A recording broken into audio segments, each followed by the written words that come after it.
चलिए स्टार्ट। लाइए रखिए। बोलिए। हेलो दोस्तों, हम अपने चैनल पर आप लोग के बीच BSSC इंटर स्तरीय एग्ज़ाम को देखते हुए हम आपके बीच यूडिटेरिया का लाए हैं सेट प्रैक्टिस जो आपको बिहार SSC इंटर स्तरीय ग्रेजुएशन लेवल के साथ साथ TR4 और सभी प्रकार के कॉम्पिटिटिव एग्ज़ाम में आपको काम देगा। जिसका पहला क्वेश्चन हम आपके बीच ला रहे हैं। तो पहला क्वेश्चन है आपका साइंस का क्वेश्चन है कि 6.5 pH मान वाले 1 बिलियन में HCl की कुछ बूंदें मिलाने पर क्या प्रभाव पड़ेगा। तो 6.5 जिसका pH मान है वो अम्लीय गुण वाला है, और इसमें HCl जिसका pH मान 1 के आसपास होता है उसको मिला देंगे तो इस बिलियन का अधिक अम्लीय हो जाएगा और pH मान भी 6.5 से घट जाएगा, नीचे हो जाएगा। इसलिए इसका ऑप्शन नंबर 1 आंसर।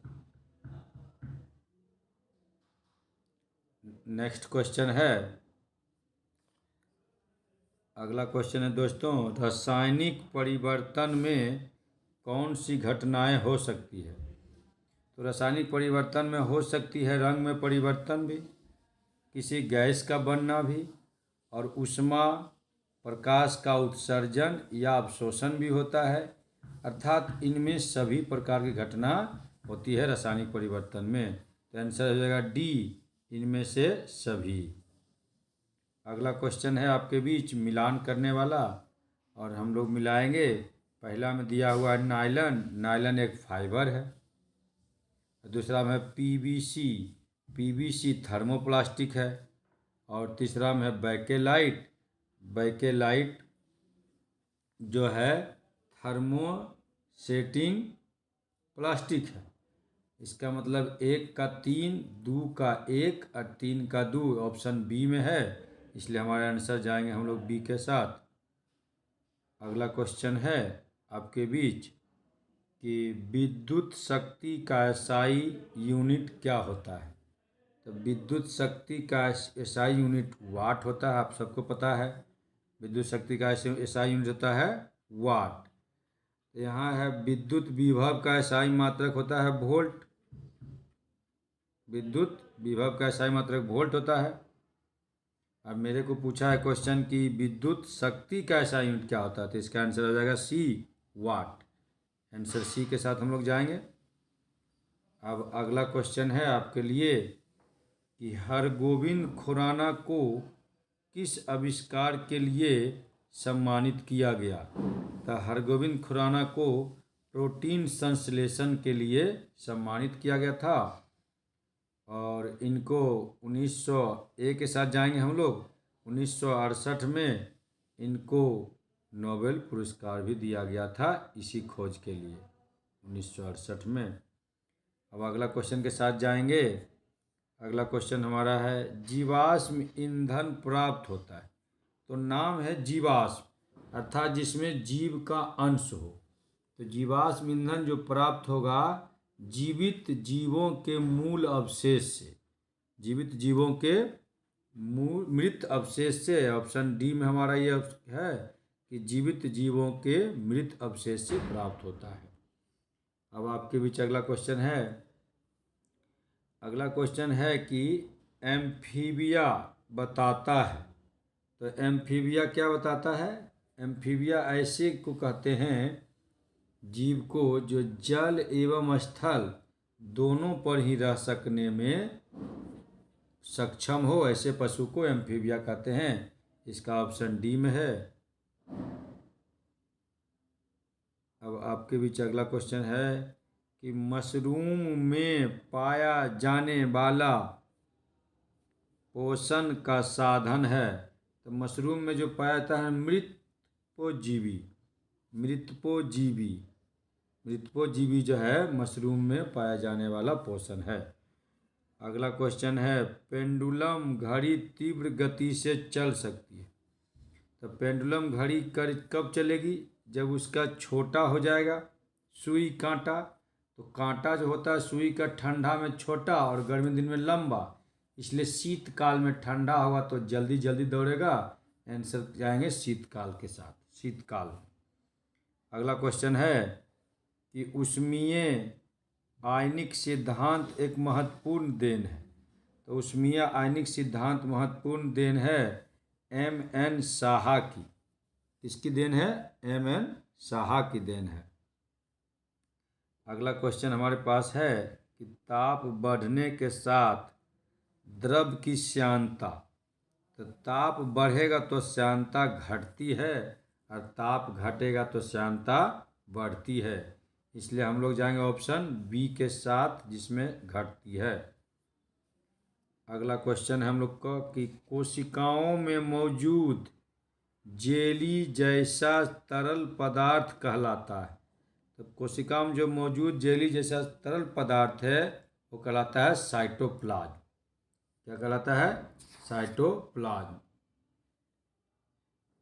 और तो ये जो रहता है केंद्रक और कोशिका झिल्ली के बीच में जेली जैसा पदार्थ होता है जिसको साइटोप्लाज्म कहते हैं। अगला क्वेश्चन है कि निम्नलिखित वैज्ञानिकों में से कौन अपने बेटे के साथ भौतिकी के नोबेल पुरस्कार विजेता रहे। मतलब उनके पिताजी भी प्राप्त किए और उनके बेटा भी प्राप्त किया। तो यह है विलियम हेनरी ब्रेग। कौन है ये? William Henry Bragg. ये ब्रिटिश भौतिक एवं रासायनिक वैज्ञानिक विलियम हेनरी ब्रेग हैं, जिनको 1915 में भौतिक विज्ञान का नोबेल पुरस्कार अपने पुत्र विलियम लॉरेंस ब्रेग के साथ संयुक्त रूप से दोनों को दिया गया था।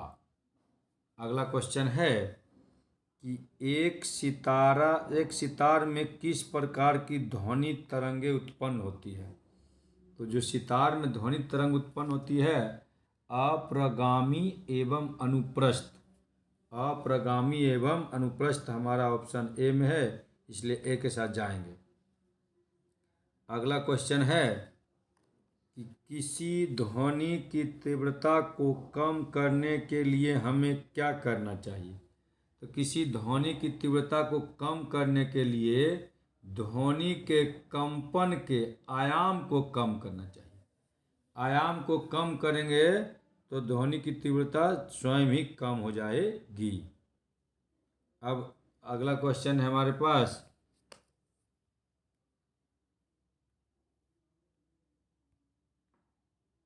अगला क्वेश्चन कितना नंबर का है? अगला क्वेश्चन है हमारे पास 16 नंबर का। 16 नंबर कहता है कि निम्नलिखित में से किस एक प्रकार की तरंग को प्रयोग रात्रि दृष्टि उपकरण में किया जाता है। तो रात्रि दृष्टि उपयोग में किया जाने वाला जो तरंग है वो है अवरक्त तरंग। कौन तरंग है? अवरक्त तरंग। आपको क्वेश्चन में किसी प्रकार का दिक्कत हो तो आप क्वेश्चन को रोक के स्थिर से पॉज करके पढ़िए, उसके बाद आगे बढ़ना है। नेक्स्ट क्वेश्चन है आप लोग के बीच, निम्नलिखित विद्युत चुंबकीय विकिरणों में से किसकी ऊर्जा अधिकतम होती है। तो सबसे अधिक ऊर्जा जो होती है ना एक्स किरण की। एक्स किरण की सबसे अधिक ऊर्जा होती है और जानते हैं एक्स किरण की खोज जो किए थे रोंटगन साहब किए थे। अब अगला क्वेश्चन है कि ओजोन अणु के कोणीय आकृति में सिग्मा और पाई आबंध कितने होते हैं। तो ओजोन अणु के कोणीय आकृति में सिग्मा और पाई बंध जो होते हैं 2 सिग्मा और 1 पाई आबंध होते हैं। 2 सिग्मा और 1 पाई आबंध होते हैं। अब अगला क्वेश्चन है कि जब किसी चालक विलयन में विद्युत धारा प्रवाहित की जाती है तो विलयन का रंग बदल जाता है। यह क्या इंगित करता है। तो यह इंगित करता है कि धारा का रासायनिक प्रभाव, मतलब धारा का जो रासायनिक प्रभाव होगा तभी उसका कलर चेंज होगा। यह करता है धारा का रासायनिक प्रभाव।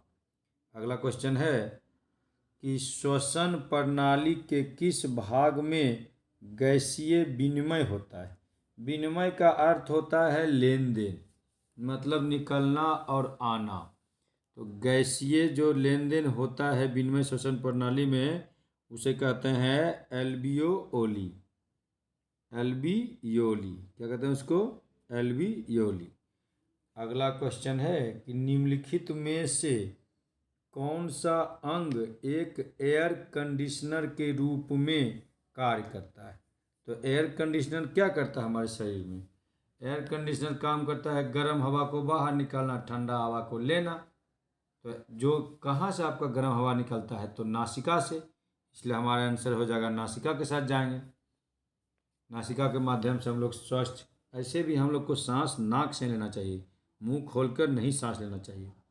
अगला क्वेश्चन है मरुस्थलीय पौधों की कुछ विशेषताएं निम्नलिखित है। तो बस मरुस्थलीय की क्या क्या विशेषताएं हैं? तो इसमें विशेषताएं होगी कि वे वाष्पोत्सर्जन के माध्यम से बहुत कम पानी खोते हैं। आप जानते हैं कि जो मरुस्थलीय पौधे होते हैं उनका पत्ता कांटा के रूप में होता है, ताकि कम से कम उनका नुकसान पानी का वाष्पोत्सर्जन में हो। और दूसरा, इनकी जड़ें मिट्टी में बहुत गहराई तक बढ़ती है। तो यही इसका खासियत है। तो हमारा ऑप्शन चला जाएगा डी में। डी में है 3 और 4 सही। बाकी जो पहला दिया है कि वे वाष्पोत्सर्जन के माध्यम से बहुत सारा पानी खो देंगे, बहुत सारा खो देंगे, तुरंत मर जाएगा। इनकी पत्तियां सदैव चौड़ी पत्ती रहेगा तो तुरंत मर जाएगा पेड़ पौधा। इसलिए मरुस्थलीय पौधे की पत्ती होती नुकीली, पतली और बहुत कम पानी खोती है। इसलिए हम लोग आंसर ऑप्शन जाएंगे डी के साथ। अगला क्वेश्चन है कि निम्न मिश्र धातुओं में से किसमें तांबे की मात्रा अधिकतम होती है। तो जो तांबे की मात्रा अधिकतम होगी कांसाम। कांसाम जो होता है तांबे की मात्रा अधिक होती है और पीतल में इसकी मात्रा कम होती है। अगला क्वेश्चन हमारे पास है कि आधुनिक आनुवांशिकी के जनक की उपाधि किसे दी गई है। तो आप लोग जानते हैं, ये क्लास 10 में भी लिखा हुआ है कि आधुनिक आनुवांशिकी के जनक ग्रेगर जॉन मेंडल को दिया गया है, जिन्होंने मटर के पौधे पर प्रयोग करके आनुवांशिकता का सिद्धांत दिया था। अगला मटर के पौधे पर किन्होंने किया था प्रयोग। अब अगला क्वेश्चन है हमारे बीच, क्वेश्चन नंबर होगा 25वां नंबर क्वेश्चन है कि पुष्प के केंद्र के भाग को क्या कहते हैं। तो पुष्प के केंद्र के भाग को परागकण कहते हैं। परागकण जो होता है न, वो पराग कोश में जमा रहता है और ये पराग कोश से निकलता है और स्त्री के स्तर पर जाता है तो फर्टिलाइजेशन की क्रिया होती है। अगला क्वेश्चन है कि माउंट एवरेस्ट के पास 21,500 फीट से स्काईडाइविंग करने वाली पहली महिला कौन बनी।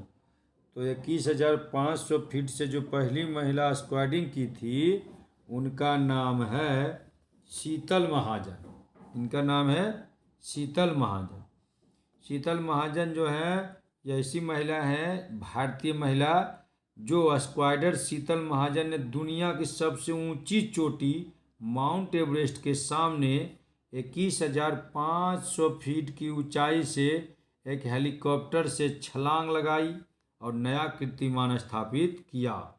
और ऐसा करने वाली यह पहली महिला बनी है, जिनका नाम है शीतल महाजन। अगला क्वेश्चन है भारत का सर्वोच्च नागरिक पुरस्कार। तो भारत का सर्वोच्च नागरिक पुरस्कार है भारत रत्न। भारत रत्न से वर्ष 2024 में कितने व्यक्तियों को सम्मानित किया गया। तो 2024 में जो भारत रत्न दिया गया था ये 5 लोगों को दिया गया था। कितना लोग को दिया गया था? 5 लोग को, जिनमें है बिहार के पूर्व मुख्यमंत्री कर्पूरी ठाकुर, और इनके अलावा लाल कृष्ण आडवाणी जो प्रधानमंत्री जब थे अटल बिहारी वाजपेयी तो ये उप प्रधानमंत्री थे, और इनके अलावा चौधरी चरण सिंह, PV नरसिम्हा राव और हरित क्रांति के जनक कहे जाने वाले स्वामीनाथन। तो 5 आदमी मिला था, किनको किनको?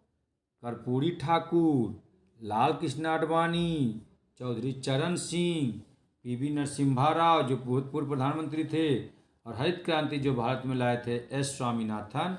ये 5 लोग को दिया गया था। ये सभी को आप लोग नोटबुक में नोट करते जाएं तो आपको आने वाली परीक्षा में आसानी देगा और आसान होगा बनाना। अगला क्वेश्चन है 58वां ज्ञानपीठ पुरस्कार 2023 किसे दिए जाने की घोषणा किया गया? तो ज्ञानपीठ पुरस्कार 2023 की जो घोषणा किया गया है, इनमें 2 व्यक्तियों को किया गया है, जो है स्वामी रामभद्राचार्य और दूसरा है गुलजार। स्वामी भद्राचार्य और रामभद्राचार्य और गुलजार को घोषणा किया गया। क्या देंगे इनको? 58वां ज्ञानपीठ पुरस्कार। चलिए अब आपके बीच अगला क्वेश्चन है करेंट क्वेश्चन है कि 71वीं मिस वर्ल्ड प्रतियोगिता 2024 की विजेता कौन बनी है? तो 71वीं मिस वर्ल्ड जो प्रतियोगिता की विजेता बनी है, इनका नाम है क्रिस्टीना प्लिस्कोवा। ऑप्शन ए में है क्रिस्टीना प्लिस्कोवा। ये बनी है, जिनको 9 मार्च 2024 को घोषित किया गया कि 2024 की मिस वर्ल्ड है। अगला क्वेश्चन है भारतीय नौसेना और बांग्लादेश नौसेना के बीच द्विपक्षीय बोंगो सागर 2023 कहाँ आयोजित किया गया?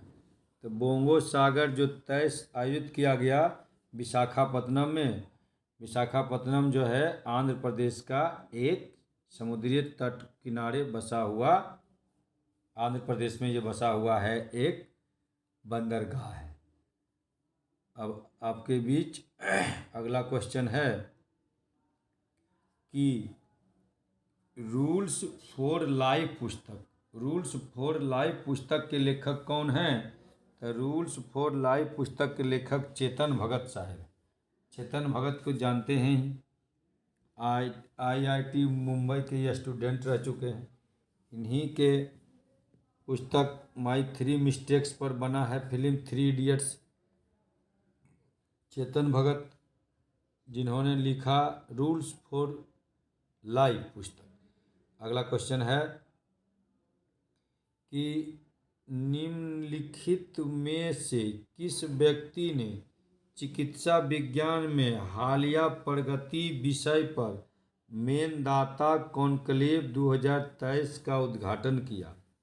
तो मेनदाता कॉन्क्लेव 2023 का उद्घाटन करने वाले हैं बिहार के मुख्यमंत्री नीतीश कुमार जी, जिन्होंने पटना में इसका उद्घाटन किया था और आयोजन मेदांता अस्पताल में किया गया था।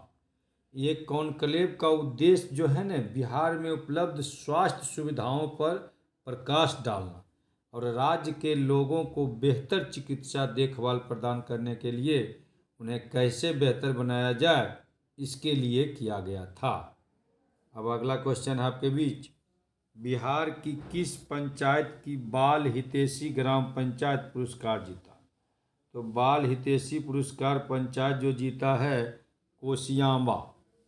कोसियांबा एक पंचायत है जो कि नालंदा के एकंगर सराय की कोसियांबा ग्राम पंचायत को बाल हितैषी ग्राम पंचायत पुरस्कार के लिए चुना गया है।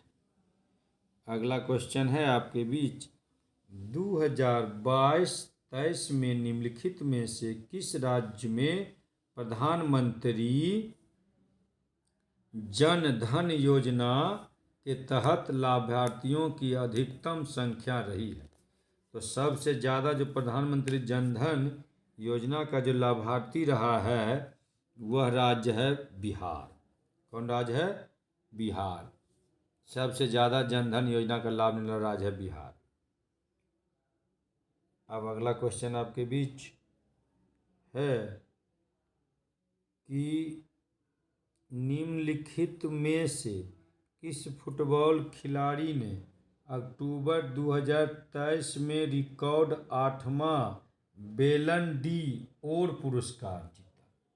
तो बेलन डी ओर पुरस्कार जो दिया जाता है फुटबॉल के क्षेत्र में, आपको पता ही है। इससे क्वेश्चन बनेगा कि बेलन डी और पुरस्कार किस क्षेत्र में दिया जाता है, किस खेल में, तो फुटबॉल में। और ये दिया गया लियोनेल मेसी को। लियोनेल मेसी जो हैं एक अर्जेंटीना के खिलाड़ी हैं। चलिए अगला क्वेश्चन आपके बीच आ रहा है कि भारतीय स्टेट बैंक ने हाल ही में किसे अपना ब्रांड एम्बेसडर नियुक्त किया।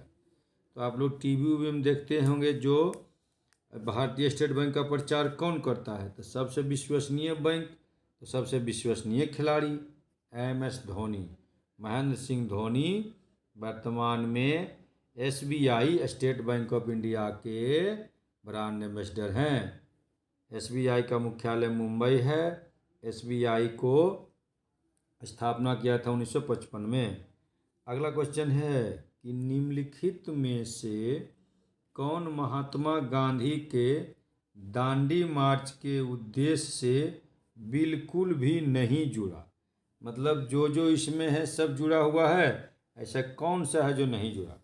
तो सविनय अवज्ञा आंदोलन तो निश्चित रूप से जुड़ा हुआ था दांडी से, और नमक कानून भी जुड़ा हुआ था, आपको पता है। पूर्ण स्वराज के लिए देशव्यापी जन भागीदारी भी किया गया था 1929 के आसपास में। और लेकिन विदेशी कपड़ों का बहिष्कार इससे जुड़ा हुआ नहीं है। विदेशी कपड़ों का जो बहिष्कार जुड़ा हुआ है वो उस समय हुआ था जब भारत में जब प्रथम विश्व युद्ध चल रहा था, उस दौरान विदेशी कपड़ों का बहिष्कार कर रहे थे। अगला क्वेश्चन है कि 1857 के विद्रोह के दौरान बहादुर शाह ने किसे साहब ए आलम बहादुर के खिताब दिया था। तो साहब ए आलम का जो साहब ए आलम बहादुर का खिताब जो दिया गया था वो बख्त खान को दिया गया था। किसको दिया गया था? बख्त खान को। और कौन दिया था? ये दिया गया था बहादुर शाह के द्वारा, जो दिल्ली का अंतिम शासक मुगल शासक था, जिसको पकड़ के रंगून भेज दिया गया था। रंगून म्यांमार में एक शहर है, वहीं भेजा था। अगला क्वेश्चन है कि निम्नलिखित में से कौन सी सभा दादा भाई नौरोजी द्वारा स्थापित की गई। तो कौन सी सभा दादा भाई नौरोजी द्वारा स्थापित की गई थी? वह सभा है रहनुमाई माजदायन सभा। रहनुमाई माजदायन सभा की स्थापना किया गया था किसके? दादा भाई नौरोजी के द्वारा। तो रहनुमाई माजदायन सभा की स्थापना 1 अगस्त 1851 को दादा भाई नौरोजी ने बम्बई में किया था। दादा भाई नौरोजी को जानते हैं, old grand man of India कहते हैं। दादा भाई नौरोजी कांग्रेस के 3 बार अध्यक्ष भी रह चुके हैं। कांग्रेस की इन्होंने 3 बार अध्यक्षता की है दादा भाई नौरोजी। अब अगला क्वेश्चन है कि निम्नलिखित में से किस वर्ष अखिल भारतीय महिला सम्मेलन का गठन किया गया। तो अखिल भारतीय महिला सम्मेलन AIWC की स्थापना 1927 में पुणे में हुई। 1927 में कहाँ हुई? पुणे में हुई। इसलिए आंसर हम लोग A के साथ जाएंगे। अगला क्वेश्चन है पुणे मुंबई में एक महाराष्ट्र में एक शहर है पुणे। चलिए अगला क्वेश्चन है भारत की विदेश नीति का गुजराल सिद्धांत किस प्रधानमंत्री के काल में प्रतिपादित किया गया। तो गुजराल के जानते होंगे, इंद्र कुमार गुजराल भारत के भूतपूर्व प्रधानमंत्री हैं, अब वो संसार में नहीं हैं। तो ये HD देवगौड़ा के शासनकाल में गुजराल सिद्धांत का प्रतिपादन भारत की विदेश नीति में मील का पत्थर माना जाता है। इसका प्रतिपादन देवगौड़ा जो थे हमारे HD देवगौड़ा सरकार में विदेश मंत्री रहे इंद्र कुमार गुजराल ने 1996 में किया था। पहले विदेश मंत्री रह चुके थे इंद्र कुमार गुजराल, फिर बाद में भारत के प्रधानमंत्री भी बने थे। अगला क्वेश्चन है कि संघ में रहने वाले बौद्ध भिक्षु के लिए बनाए गए नियम का संकलन, थोड़ा सा गड़बड़ा गया दोस्तों, हम ठीक कर रहे हैं, बताइए।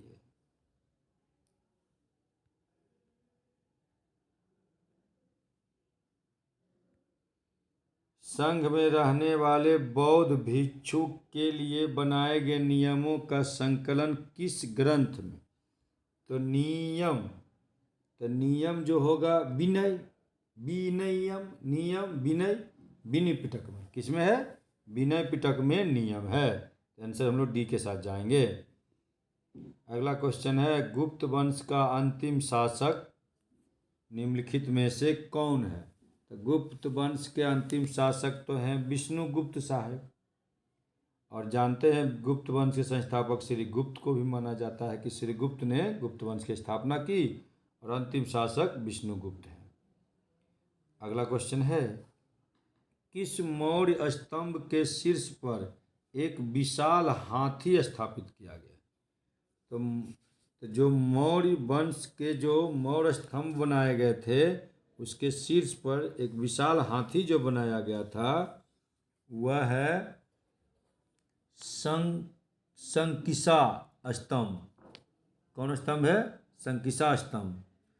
संकिसा स्तंभ के बारे में है कि संकिसा मौर्य स्तंभ के ऊपर एक बड़े हाथी की मूर्ति स्थापित की, बड़े हाथी बनाया गया था।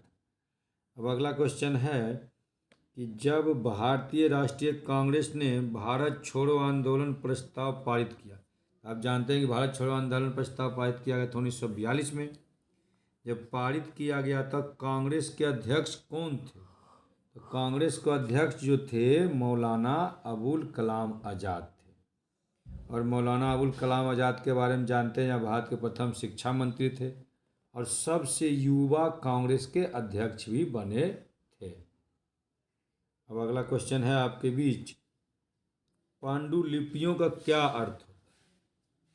तो पांडुलिपियों का जो अर्थ होता है, पांडुलिपियों का क्या महत्व है? तो पांडुलिपि का बहुत महत्व है। हाथ से लिखे जाने वाले को पांडुलिपि कहते हैं। तो इसका महत्व जो है कि प्राचीन ज्ञात विज्ञान की बातों की चर्चा करना, सही बात है, पुराने बात की चर्चा करना। दूसरा है राजाओं के जीवन की चर्चा की प्राप्ति करना, राजा के जीवन पर लिखा गया बात। तीसरा है कि धार्मिक मान्यताओं व व्यवहारों की चर्चा करना। स्तंभ लेखों का अध्ययन नहीं, स्तंभ लेख अध्ययन नहीं होगा, इसलिए हम लोग आंसर जाएंगे 1, 2, 3 के साथ, आंसर डी। अब अगला क्वेश्चन है हमारा कि निम्नलिखित सल्तनत शासकों में कौन अफगान मूल थे? अफगान मूल थे माने अफगान से संबंधित व्यक्ति था, अफगानिस्तान से। आप जानते हैं अफगान जो था लोदी वंश था, अफगान मूल का था। दिल्ली वंश का जो शासक था, कुल मिला के 5 शासक किया था, उसमें लोदी वंश जो था सबसे अंतिम में राज किया था और वो अफगान का था। और लोदी वंश का शासन काल जो था 1451 से 1526 ईस्वी तक रहा, और अंतिम लोदी शासक था इब्राहिम लोदी, जो 1526 में पानीपत के युद्ध में बाबर के हाथों मारा गया था। अब अगला क्वेश्चन है, भारत में प्रथम मकबरा जो शुद्ध इस्लामी शैली में निर्मित हुआ, तो भारत का प्रथम मकबरा जो शुद्ध इस्लामी शैली में निर्मित हुआ वो था बलबन का मकबरा, बलबन का मकबरा था। अगला क्वेश्चन है कि निम्नलिखित में से कौन फारसी का प्रथम कवि था जिसने अपनी कविता में भारतीय पर्यावरण को चित्रित किया? तो फारसी का जो प्रथम कवि था जिसने कविता में भारतीय पर्यावरण को चित्रित किया था वो है अमीर खुसरो। कौन है वो? अमीर खुसरो, जिसने फारसी में भारतीय पर्यावरण का जिक्र किया है। अगला क्वेश्चन है कि निम्नलिखित घटनाओं पर विचार कीजिए तथा उन्हें काल क्रम अनुसार व्यवस्थित कीजिए। तो कौन सी पहले पहले घटना घटी उसको हमको यहाँ बनाना है। तो तराइन का युद्ध हुआ था जानते ही हैं 1191 ईस्वी में। जलालुद्दीन खिलजी की मृत्यु हुई थी 1296 ईस्वी में। अफगानपुर षड्यंत्र, तो अफगानपुर षड्यंत्र जो हुआ था वो हुआ था 1325 ईस्वी में। और मोहम्मद तुगलक द्वारा राजधानी हस्तांतरित जो किया गया था वो 1325 से 1351 के बीच में किया गया था। इसलिए आंसर हो जाएगा पहले 4 3 2 1, 4 3 2 1 जो कि ऑप्शन ए में है। आप लोग आराम से वीडियो को रोक के पॉज करके कॉपी में लिख लेंगे। अगला क्वेश्चन है कि पंचायत समिति के प्रधान या प्रमुख का चुनाव कौन करता है। तो पंचायत समिति के प्रधान का जो चुनाव करता है वो पंचायत समिति के सदस्य ही करते हैं। सदस्य मिलकर ही आप जानते हैं प्रमुख की नियुक्ति को चुनता है, वोटिंग होता है। तो इसका आंसर हो जाएगा पंचायत समिति के सदस्यों द्वारा, आंसर सी। अब अगला क्वेश्चन है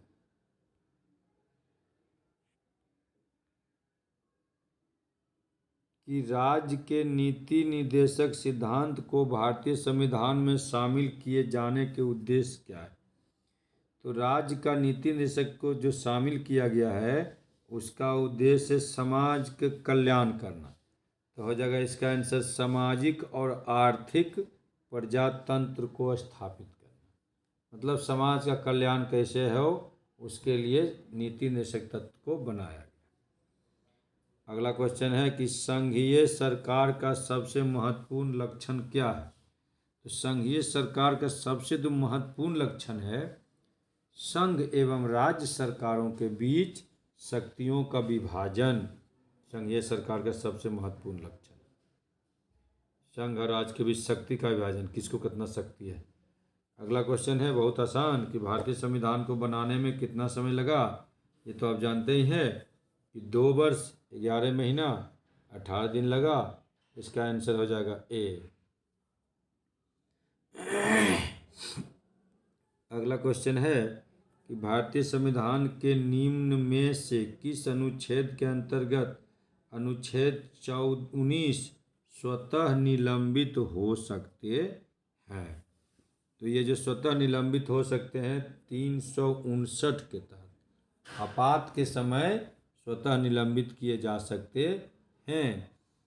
कहता है जब राष्ट्रपति अनुच्छेद 352 के तहत राष्ट्रपति आपातकाल की घोषणा और बाह्य आक्रमण की स्थिति में करते हैं तो अनुच्छेद 19 के तहत सभी मौलिक अधिकार स्वतः निलंबित हो जाते हैं, जबकि अनुच्छेद 59 में अन्य मूल अधिकारों को निलंबन और 20-21 अनुच्छेद 20-21 प्रदत्त अधिकारों को छोड़कर संबंधित होता है। अगला क्वेश्चन है भारत के प्रधानमंत्री। तो भारत के प्रधानमंत्री तो कोई भी बन सकता है। घर में बैठ लो हम लोग यहाँ पढ़ा रहे हैं आपको, हो सकता है कल प्रधानमंत्री बन जाए।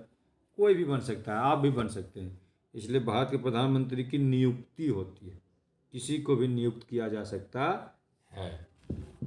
अगला क्वेश्चन है कि सूर्य और पृथ्वी के बीच न्यूनतम दूरी को क्या कहते हैं। तो उपसौर कहते हैं।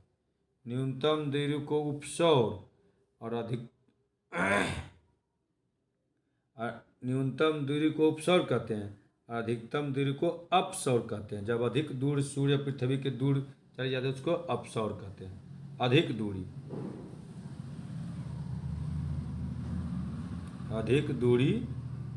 को कहते हैं उपसौर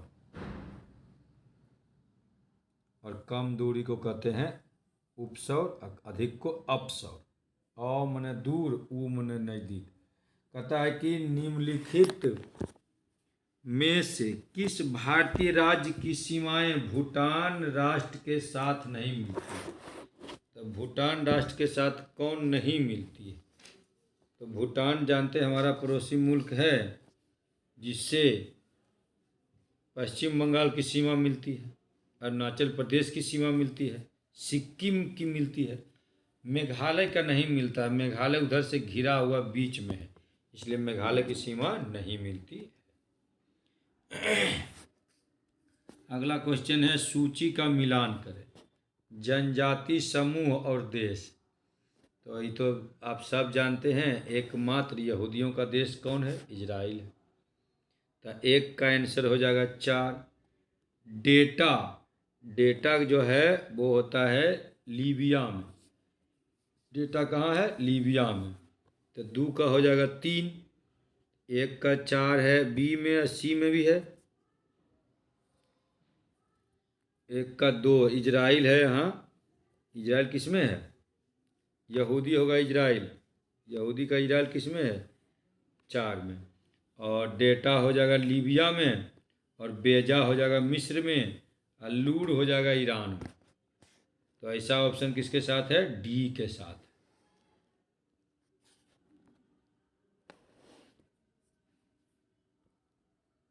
अब अगला क्वेश्चन आपके बीच है कि निम्नलिखित प्रकार के मेघ में कौन से आकाश में उच्चतम स्तर पर दिखाई, तो मतलब सबसे ज़्यादा उच्च स्तर पर कौन होता है? तो यह होता है पच्छाब कपासी मेघ। जो कहते हैं पच्छाब कपासी मेघ, जो उच्चतम स्तर पर दिखाई देता है। और जिसको पच्छाब मेघ जो होता है ना, पक्षी के पंख के समान होता है, इसलिए कहते हैं इसको पच्छाब।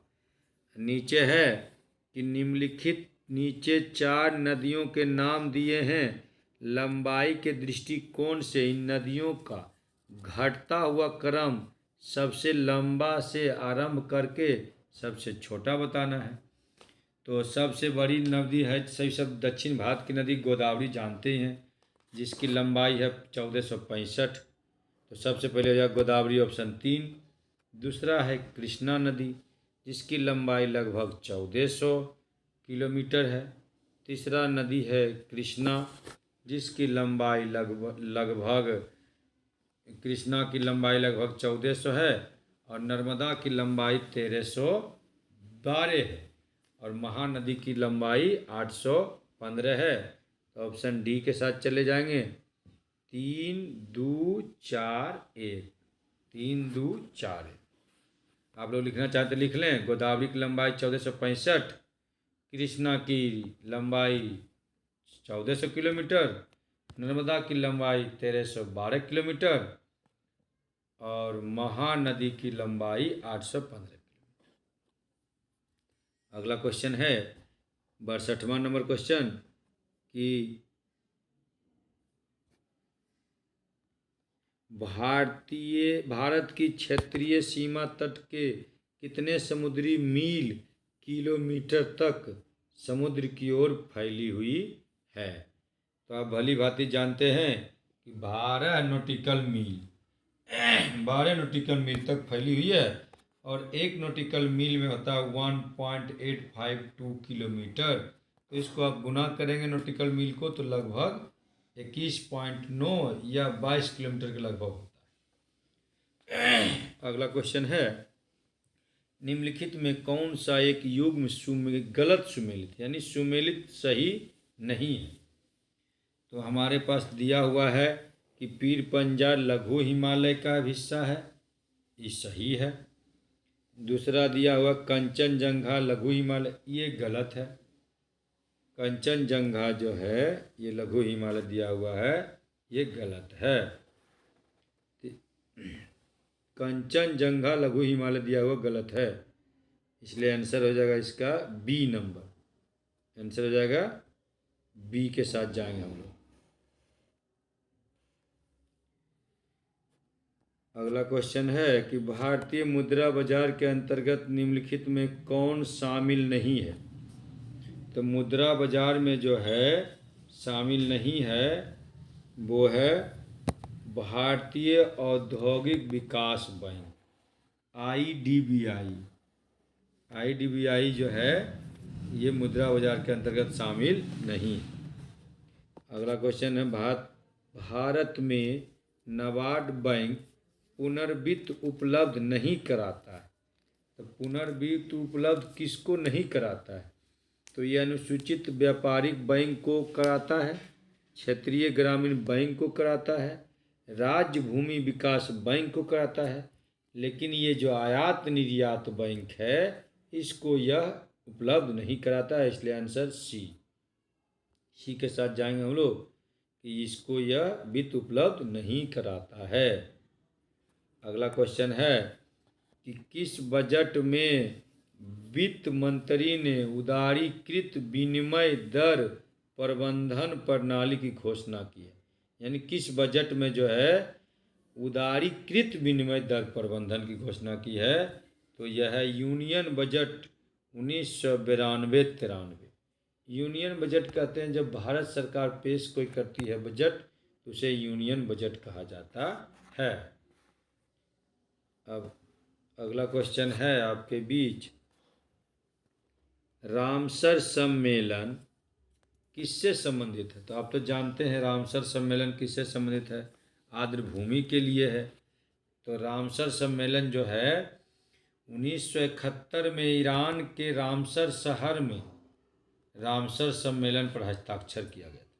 एक जगह का नाम है ईरान में रामसर।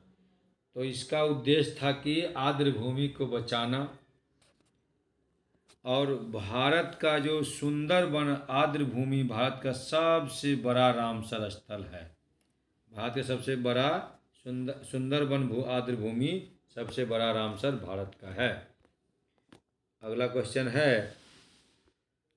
क्वेश्चन क्वेश्चन नंबर 68 है, सभी जीव यौगिक का अनिवार्य मूल तत्व।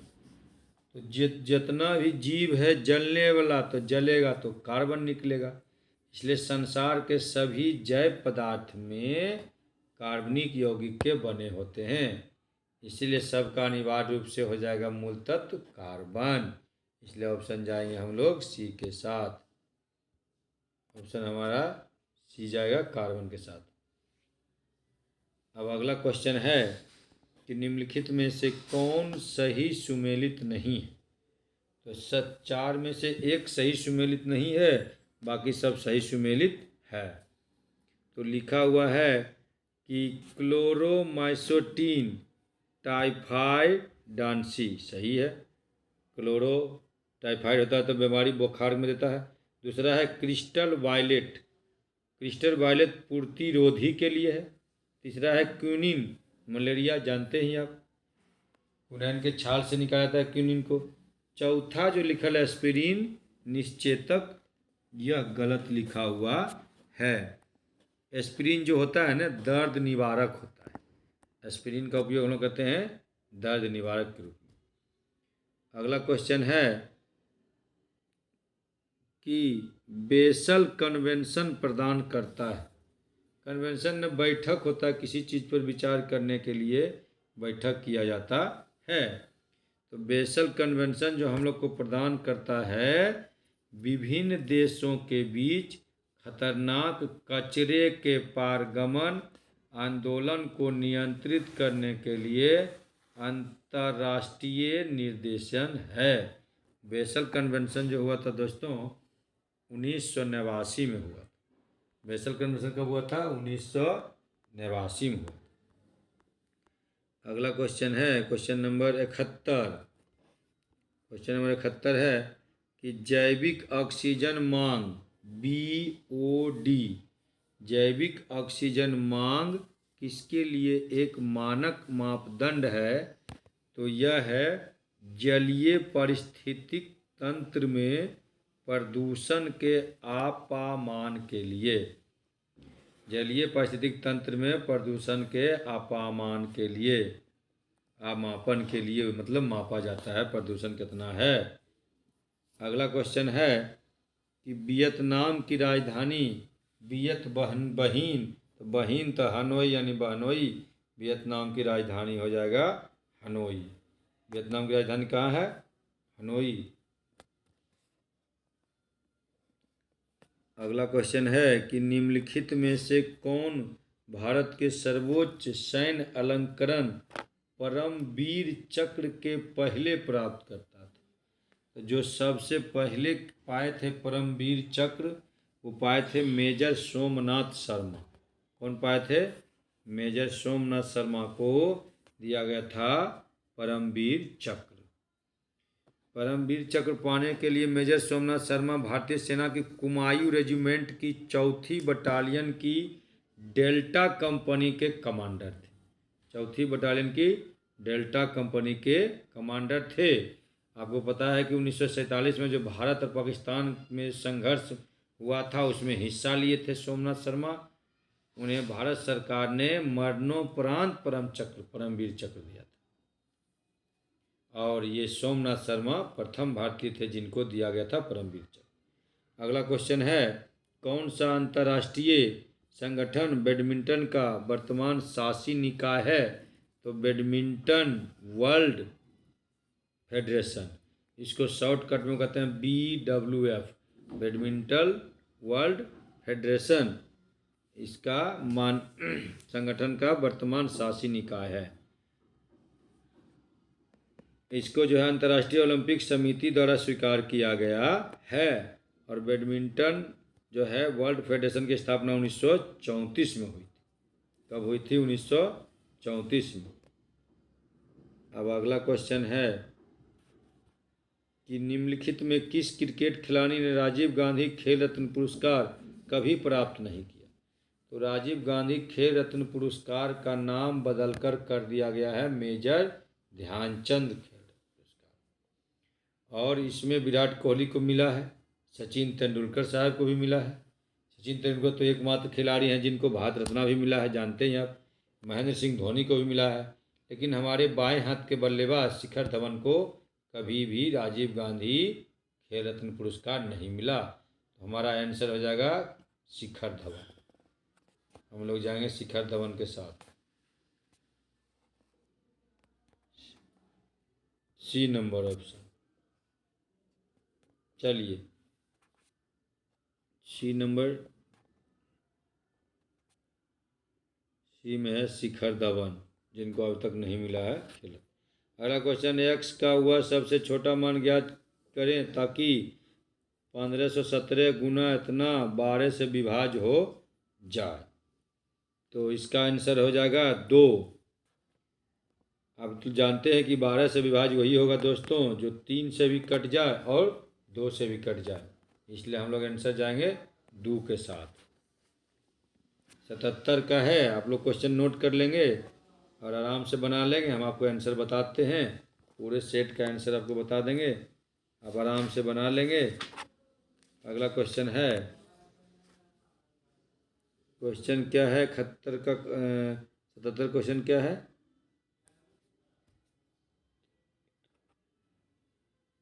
तो हो गया। अब आगे जितना भी है इसमें दोस्तों मैथ और रीजनिंग है, तो अब हम अपना वीडियो को यहीं समाप्त करते हैं। ये अगर आपको अब मेरा वीडियो अच्छा लगता है, आगे और भी मैं 15 सेट लाने